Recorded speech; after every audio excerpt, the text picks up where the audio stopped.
नमस्कार, आप सबका स्वागत है सुमन सिन्हा स्टोरीज के सीरीज में। आज मैं फिर आपके सामने हाजिर हूँ एक नए तरह की कहानियों को लेकर। ये कहानियाँ शिक्षक और शिष्य के बीच की कहानियाँ हैं। तीनों कहानियाँ जो मैं आज आपको सुनाऊंगा, 3 या 4, वो सब शिष्य और शिक्षक के बीच में हुई बातों की कहानियाँ हैं। एक शिक्षक था, वो बहुत अपने शिष्यों को तरह तरह से सिखाता था। एक दिन उसके पास एक बच्चा आया, उसने कहा मुझे आपसे पेंटिंग सीखनी है। शिक्षक ने कहा ठीक है, मैं आपको पेंटिंग सिखाऊंगा, लेकिन उसके लिए पहले मैं देखूंगा आप में कितनी काबिलियत है, आप में वो जज्बा है पेंटिंग करने का। चलिए आप मुझे करके दिखाइए। उसने उसको एक कैनवस दिया और उस लड़के ने उस कैनवस पे कुछ पेंट किया। शिक्षक ने देखा उस कैनवस को और कहा हाँ, तुम हमारे टीम में शामिल हो सकते हो, मैं तुमको पेंटिंग सिखाऊंगा, कैसे किया जाता है उस हुनर को तुमको सिखाऊंगा। उस लड़के ने कहा ठीक है, मैं ज्वाइन कर लेता हूँ, और उसने टीचर को ज्वाइन कर लिया।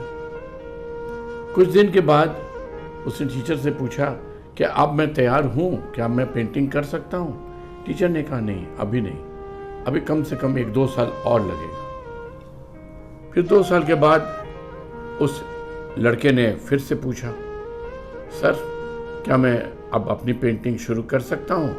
टीचर ने कहा नहीं, अभी नहीं, 1-2 साल और लगेगा। और इस तरह से 4 साल गुजर गए और वो लड़का अपने टीचर के साथ पेंटिंग सीखता रहा। करीब 4 साल के बाद एक दिन वो फिर पहुंचा टीचर के पास और उसने पूछा, सर क्या मैं आप पेंटिंग कर सकता हूँ? टीचर ने कहा हाँ, तुम्हारी पढ़ाई मेरे साथ पूरी हो गई, लेकिन तुम पेंटिंग अभी नहीं कर सकते हो। तो उसने कहा सर आपने कहा था कुछ दिनों के बाद मैं कर सकता हूँ।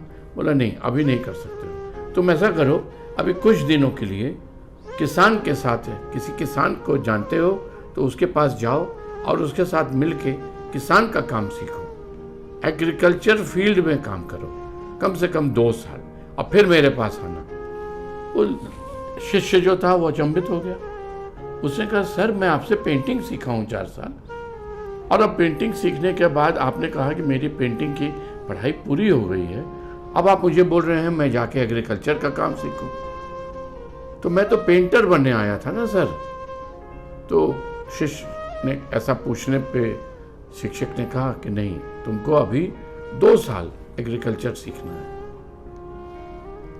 शिष्य को पास कुछ कहने को नहीं था, वो अपने टीचर के आदर से चला गया, एक किसान के साथ जुड़ गया और किसान के साथ मिलकर उसने एग्रीकल्चर का काम सीखना शुरू किया। 2 साल लगभग उसने एग्रीकल्चर का काम किया, किसान के साथ मिलकर किसानी की, और 2 साल के बाद वो वापस आया अपने टीचर के पास और कहा कि सर आपके आदेश अनुसार मैं 2 साल किसान के साथ काम करके आया हूँ, अब आप कहें मुझे क्या आदेश है। तो पेंटर ने कहा हाँ, अब तुम पेंटिंग के लिए तैयार हो, अब तुम जाके पेंटिंग करना शुरू करो। तो वो शिष्य एकदम अचंभित हो गया। उसने कहा सर 2 साल मेरे आपने किसान के काम सीखने में लगा दिए, मैं तो लगभग पेंटिंग भूल चुका हूं। तो टीचर ने कहा तुमने कुछ भी नहीं भूला होगा, मैंने तुमको सिखाया है, मैं तुमको जानता हूं, अब तुम जाओ आप पेंटिंग शुरू करो। तो उसने पूछा सर लेकिन ये किस लिए आपने मुझे किसान का काम 2 साल दिया? बोला इसलिए दिया कि अगर मैं तुमको उस समय परमिशन दे देता टीचिंग करने के बाद कि जाओ तुम पेंटिंग करो, तो तुम क्या करते? तुम मेरे सिखाए हुए चीज़ों को कॉपी करते, सबकॉन्शियस माइंड में तुम्हारे मेरी जो सिखाई हुई बातें हैं वही तुमको प्रेरित करती, और तुम मुझे ही कॉपी करके अपना नाम नहीं कभी बना पाते। तुम मेरे ही चीज़ों को कॉपी करते और मेरे ही को नकल करके तुम वैसा ही बनाते चित्र। इसलिए पहले मैंने तुमको कहा कि पहले तुम जाओ 2 साल किसान का काम करो, ताकि तुम मेरे प्रभाव से बाहर निकल जाओ, और अब तुम तैयार हो अपनी पेंटिंग करने के लिए और अपना नाम कमाने के लिए। देखिए, ये एक शिक्षक और एक शिष्य की कहानी है। शिक्षक सिखाते जरूर हैं, लेकिन वो ये नहीं चाहते हैं कि उनका शिष्य उनके कॉपी कैट बन जाए। आपको अच्छी लगी कहानी? अगर समझ में आई बात तो एक थम्स अप दीजिएगा, शेयर कीजिएगा और लाइक कीजिएगा, और फिर हम दूसरी कहानी पे जाएंगे। धन्यवाद आपका।